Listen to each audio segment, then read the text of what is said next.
Hello everyone. तो आज फिर हम एक इंडियन इकोनॉमी का न्यू चैप्टर लेके आए हैं और बेसिकली जो हमारा है ग्रामीण विकास। ठीक है, चैप्टर को स्टार्ट करने से पहले मैं आपको बता दूं कि जो ये चैप्टर है बेसिकली थोड़ा सा लेंथी है, तो लेंथी होने के कारण इस जो चैप्टर की आपकी बेसिकली 3 वीडियो होंगी। ठीक है, तो जो आज हमारी होगी फर्स्ट वीडियो होगी और इसके बाद जो हमारी सेकेंड और थर्ड वीडियो आएगी। ठीक है, तो आई होप कि आपको चीज़ें समझ में आ रही है। तो जिन्होंने चैनल को सब्सक्राइब नहीं किया तो आपको चैनल को जाके सब्सक्राइब करो। ठीक है, ताकि आपको प्लस बेल आइकन को भी प्रेस कर देना ताकि आपको लेटेस्ट नोटिफिकेशन कंटिन्यू मिलती रहे। ठीक है, तो लेट्स स्टार्ट। तो फर्स्ट आपका है डेफिनेशन ग्रामीण विकास। तो देखो, स्टार्ट करने से पहले आपको छोटी सी एक और बात बताऊं कि जो हमारे अभी चैप्टर आए थे इससे पहले तो एक पार्टिकुलर टॉपिक को लेके आए थे। जैसे कि हमने भारत के विदेशी व्यापार को देखा था, ठीक है, औद्योगिक क्षेत्र को देखा था, ठीक है, और फिर आपका कृषि क्षेत्र को। तो वैसे सेम एज इट इज़ यहाँ पर भी हमारे ग्रामीण क्षेत्र को, इसमें सिर्फ जो बात होगी वो पार्टिकुलर जो हमारा होगा ग्रामीण एरिया, मतलब जो गांव वाले एरिया होते हैं उनको लेकर बात होगी, सिंपल सा। और यहाँ से ये चैप्टर आपका काफ़ी इंपॉर्टेंट, यहाँ से जो क्वेश्चन 6 नंबर के आते हैं। ठीक है, तो पहला जो डेफिनेशन पूछ रहा है आपका ग्रामीण विकास का मतलब क्या होता है। सिंपल, गांव के जो विकास, ग्रामीण विकास थोड़ा इकोनॉमिक्स वर्ड है। अब ऐसा आप यहाँ मत लिख देना कि गांव का विकास, ये आपका गलत हो जाएगा, क्योंकि इकोनॉमिक्स पढ़ा तो मैंने आपको बता रखा है कि इकोनॉमिक्स एक अपनी लैंग्वेज होती है। ठीक है, तो ग्रामीण विकास का अर्थ है ग्रामीण क्षेत्रों की सामाजिक एवं आर्थिक समृद्धि के लिए एक नियोजित कार्यविधि से है। मुझे पता है आपको चीज़ें समझ नहीं आई है, आई नो। देखो सिंपल से क्या कह रहा हूँ, ग्रामीण विकास का अर्थ है, मतलब कि ग्रामीण जो विकास है उसका सीधा सा अर्थ है कि ग्रामीण क्षेत्रों को विकास करने के लिए, ग्रामीण क्षेत्रों का सामाजिक और आर्थिक रूप से विकास करने के लिए एक नियोजित कार्यविधि से। नियोजित का मतलब क्या है, प्लानिंग टू प्लानिंग।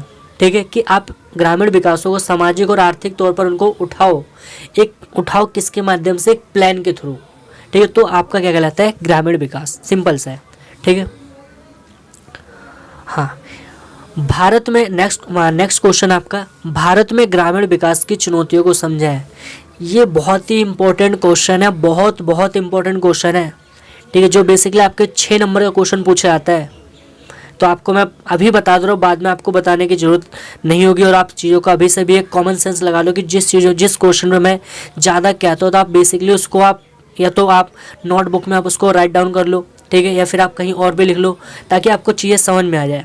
क्यों? क्योंकि जब आपका एक होगा कि जब हम एक फाइनल बोर्ड में जाएंगे तो हमारे सामने बहुत पूरा सिलेबस होगा। तो सिलेबस में होता है कि अगर हमें ये चीज़ें पहले से पता चल जाएगा ये इंपॉर्टेंट क्वेश्चन है इस चैप्टर के, तो वो पढ़ लेंगे तो उससे हमें बहुत ज़्यादा बेनिफिट होगा। ठीक है, तो क्वेश्चन कह रहा है सिंपल सा, भारत में ग्रामीण विकास की चुनौतियों को समझाएं। तो क्वेश्चन का सिंपल सा ये है कि गाँव का विकास करने के लिए क्या क्या चुनौतियाँ आती है।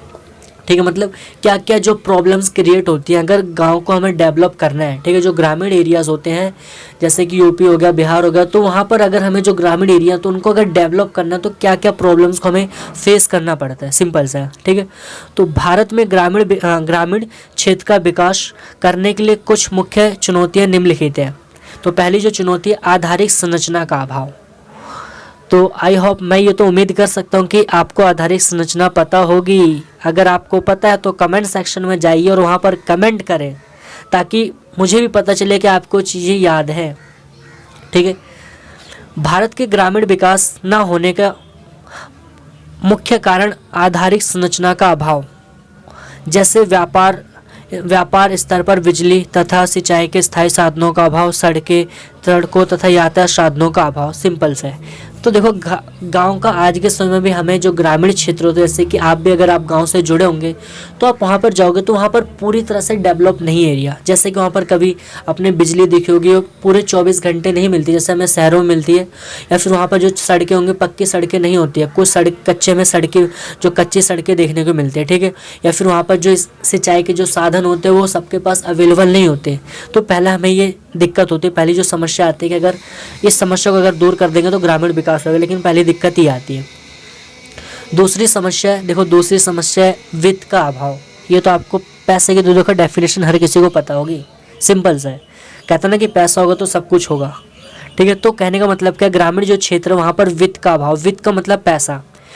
वित्त ग्रामीण विकास के लिए मुख्य समस्या है, क्योंकि ग्रामीण क्षेत्रों में छोटे तथा सीमांत किसानों को इसका सामना करना पड़ता है, जो कि एक जटिल समस्या है। क्योंकि आपको पता है कि जो ग्रामीण क्षेत्र होते हैं वहाँ पर जो कृषक होते हैं बेसिकली सीमांत जो छोटे मोटे जो किसान होते हैं, उनको सबसे बड़ी जो दिक्कत फेस करनी पड़ती है वो क्या है, पैसों को लेकर है। ठीक है, तो कहीं ना कहीं पैसे ना होने के कारण वो सिर्फ उतना ही उत्पादन करता है जितनी उनकी ज़रूरतें पूरी हो जाए। ठीक है, तो ये हमारी दूसरी समस्या। तो नेक्स्ट आपकी समस्या मानव पूंजी का अभाव। तो आई होप कि मैं उम्मीद करता हूँ कि आप कमेंट सेक्शन में जाके मुझे बताएं कि मानव पूंजी का मतलब क्या होता है। देखता हूँ किन किन स्टूडेंट को पता है कि मानव पूंजी क्या होता है। आप कमेंट सेक्शन में कमेंट करो ताकि मुझे भी पता चले कि हाँ चीज़ें आप वीडियो को देख रहे हो, आपको चीज़ें समझ में आ रही है। ठीक है, भारत के ग्रामीण क्षेत्रों में मानव पूंजी जैसे कि कौशल, ज्ञान तथा निपुणता का भारी मात्रा में अभाव। ठीक है, जो मानव पूंजी निर्माण के लिए समस्या उत्पन्न करते हैं। कि आज के समय में जो ग्रामीण क्षेत्रों में आपने देखोगे ऐसे बहुत से लोग हैं जिनके पास स्किल नहीं है। ठीक है लेकिन वो बिल्कुल कहते हैं ना कि यूज़ नहीं कर पाते, ज्ञान नॉलेज नहीं है, निपुणता का भारी मात्रा में अभाव है। तो ये भी हमारे लिए कहीं ना कहीं ग्रामीण क्षेत्रों के विकास के लिए एक समस्या है। और नेक्स्ट आपकी है संसाधनों की दुर्लभता। संसाधनों के दुर्लभ का मतलब जो हमारे रिसोर्सेज वो क्या है, वो रिसोर्सेज में स्कैर्सिटी है, मतलब दुर्लभ है, कम मात्रा में। भारत के ग्रामीण क्षेत्रों में वस्तुओं तथा सेवाओं का उत्पादन करने वाले संसाधनों की संख्या में बहुत कमी है, जिससे ग्रामीण क्षेत्रों का पूर्ण रूप से विकास नहीं होता है। तो ये देखो बहुत ही सिंपल लाइन लिखी हुई है, आप इसको खुद भी समझ सकते हो। ठीक है, रटना नहीं है, समझना है। बार बार मैं कहता हूँ रटना नहीं है, समझना है। क्योंकि बाई चांस अगर आप भी ऐसा कुछ करते हो तो आपको फिर वही होगा कि आप समझा के बताओगे तो चीज़ें क्लियर रहेंगी। तो बेसिकली हमारी वहाँ पर जो 4-5 समस्याएं थी। ठीक है, अब आता है नेक्स्ट जो हमारा टॉपिक है ग्रामीण साख।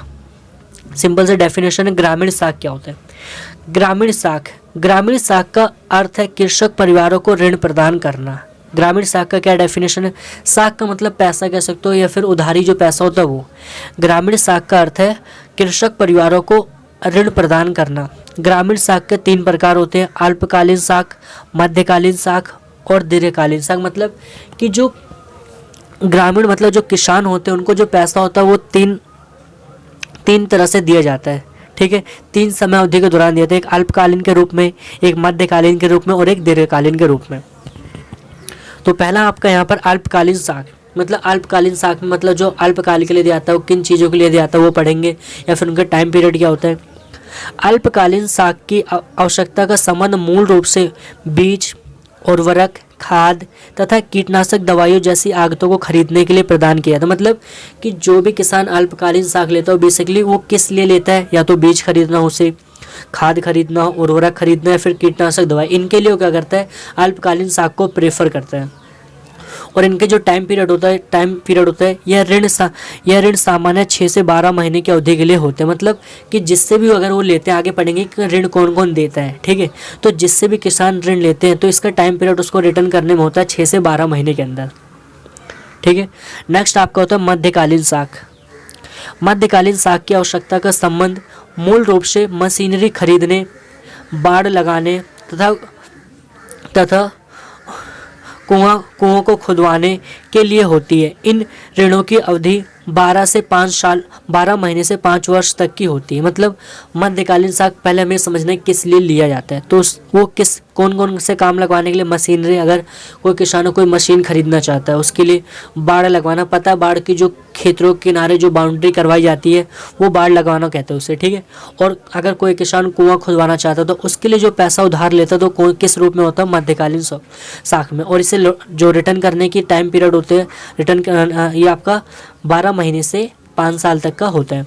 ठीक है, दीर्घकालीन साख की आवश्यकता अतिरिक्त भूमि खरीदने तथा मौजूदा भूमि में सुधार करने के लिए होती है।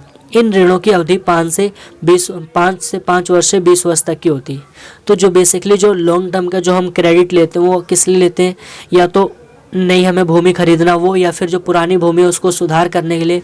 तो बेसिकली 2-3 कामों के लिए लेते हैं हमें जो लॉन्ग टर्म का जो हम क्रेडिट होता है। और इसके रिटर्न करने की जो टाइम पीरियड होता है आपका 5 वर्ष से 20 वर्ष के अंदर। ये एक नंबर की डेफिनेशन भी पढ़ लेते हैं। क्या है उत्पादक ऋण, क्या है उत्पादक ऋण किसे कहते हैं, फिर उत्पादक ऋण क्या होता है। तो कृषकों द्वारा वस्तुओं का उत्पादन करने के लिए, देखो कृषक को हम उत्पादक कह सकते हैं, सिंपल सा है, ये समझने बताने वाली तो बात नहीं है, लेकिन आप समझ सकते हो। कृषकों द्वारा वस्तुओं का उत्पादन करने के लिए लिए गए ऋण को उत्पादक ऋण कहते हैं, जैसे कृषि के लिए, लघु उद्योगों के लिए आदि। तो सिंपल से अगर किसान है, अगर वो ऋण लेता है वस्तुओं का उत्पादन करने के लिए, तो वो जो ऋण लेगा उस ऋण को कौन सा ऋण होगा, उत्पादक ऋण होगा।